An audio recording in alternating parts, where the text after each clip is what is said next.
कौन मुहूर्त ये गोटे दंगा को गोटे माने हिंसा को उस्केला भाया परिस्थिति ना बापा माने कम से कम बुझा दरकार जदि आपणकर आपण पुओ सेवा करनी कौन ईर्षा नुह कि कौन आपण स्त्री बुद्धि नुह कि क्या बुद्धि पड़ी कि आप निज हृदय को पचारतु जेहेतु आपणकर दीटा बाहर तीनोटी बाहर तेणु से स्तर में निज हृदय को पचारतु बाहर हाथ धरिक आनी बाहर पाखर छुआ अच्छी पुओ अच्छी से जदि आपणकर स्त्री दीटा पुओ अच्छी से स्त्री दीटा पुओ अच्छी ये स्थिति में आप सामान अधिकार दिंतु सामान अधिकार नदेले आपण भर बाड़िया पिटा है तुम वंश को से नाश करदे ना ना जदि गोटे बापुर जेकोसी छुआ जन्म होची सी समस्त सामान अधिकार हवा दरकार आम एमती गोटे समाज अच्छा जे आम आगु देखुले जे गोटे लोक राजा राजा समय राजा जड़े बाहुले जड़े पाटराणी आणुले राजा उभय सांगे संपर्क रखती उभयंकर छुआ हेले राणीर छुआ होता से पाटराणी जी थे छुआ होता सी देखुले कौन ना सी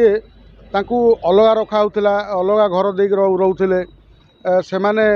को अग्राधिकार दिया नाला माने राजा संपत्तिर कौन भाग नथिला राजा जहाँ दयार देवे से अनुसार से रोते किंतु समय परिवर्तन है जो बाप पाखु जाओ जो छुआ जन्म है सी हूँ समस्त सामान अधिकार से पाटराणी हूँ कि गोटे लोक जदि चार्टा बाह जदि गोटे लोक 4 जन को बाहा हो 4टा स्त्री तार जो छुआ जहाँ होती समस्त सामान अधिकार बोली आम विचार करवा कारण सामान अधिकार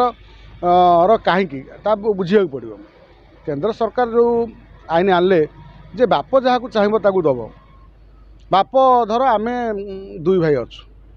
मो बापा कह जे सान भाई की बापार कौन सेवा कला बा मु सेवा न कले भी हाँ एमती जगार हो पारे जो बापर सेवा पुओ करूनी बाप को अणदेखा करुच्ची बाप प्रति अन्याय करुच्ची वृद्ध बापर सेवा करूने से भाई पुओ को अलगा कर दि जाऊ संपत्ति तेजपुत्र करा टोटाल संपत्ति रु माने विच्छिन्न कर कौन किसी न दि जाऊ बापर तो सेवा करूँ तो कहीं मिल किंतु जो बापर सेवा कर उभय पुओ कि समस्त भल पाइबा रही से भाई स्थित में बाप जदि कह मु गोटे पुओ को देवी आ गोटे पुओ को देविनी ए मार पुओ को देवी आर मार पुओ को देविनी ये एक प्रकार अन्याय से माने जीवे कौटी रे कौन तेणु जो जगह भी अच्छी जो गोटे डिसिमिल जगह हो गोटे गुंठ जगह हो से उभय रही सामान अधिकार अच्छी एभली हेले कौन हम ना आम हिंसा को प्रोत्साहन दौरान भाई भाई भितर बाडिया पिटा हे हणामरा हे केस लगी माने धर्महानि प्राण पीड़ा बोली जो भली परिस्थिति सृष्टि हो केंद्र सरकार ये चिंता करवा दरकार थिला जी बापा माँ सेवा न करिवो जो पुओ बापांकर शेष मुहूर्त अनैबनी खाया दबनी सेवा शुश्रूषा न करिवो सेमानकु को कौन जमीर अधिकार दिया जीवनी ता न करी जे बाप जहाँ चाहिए दब बाप चाहिए बर्तमान तार 4टा स्त्री भितर गोटे स्त्री अति प्रिय होगा जड़े बाप 4टा स्त्री बाहब 4टा माइकिना रखिब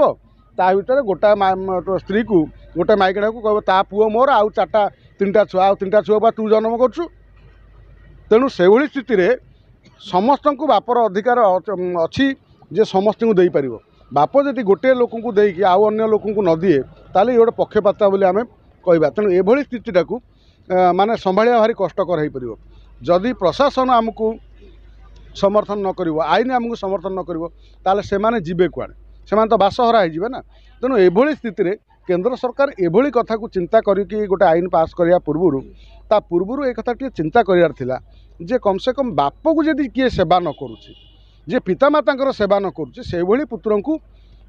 परित्याग करवा दरकार संपत्ति विच्छिन्न करवा दरकार जदि पुओटे सेवा करुच्ची बा गोटे लोक 4टा बाहाई 3टा बाहाई 2टा बाहाई तेणु से स्थिति में अधिकार समस्त सामान रहा दरकार जमी बाड़ी टू आरंभ कर जहाँ आसवा पत्र अच्छी जो जिनस पत्र अच्छी सुना गहना आंटी समस्त सामान अधिकार रहा दरकार बापा माने निश्चित भाव बापा माने तो कम से कम एक कथा चिंता करिया दरकार बाप जदि पक्षपाता करिवो जन को देदेव आउ 3 जन को बेघर करदेव एभली स्थितिटा मते एभली कथा भल नुह एभली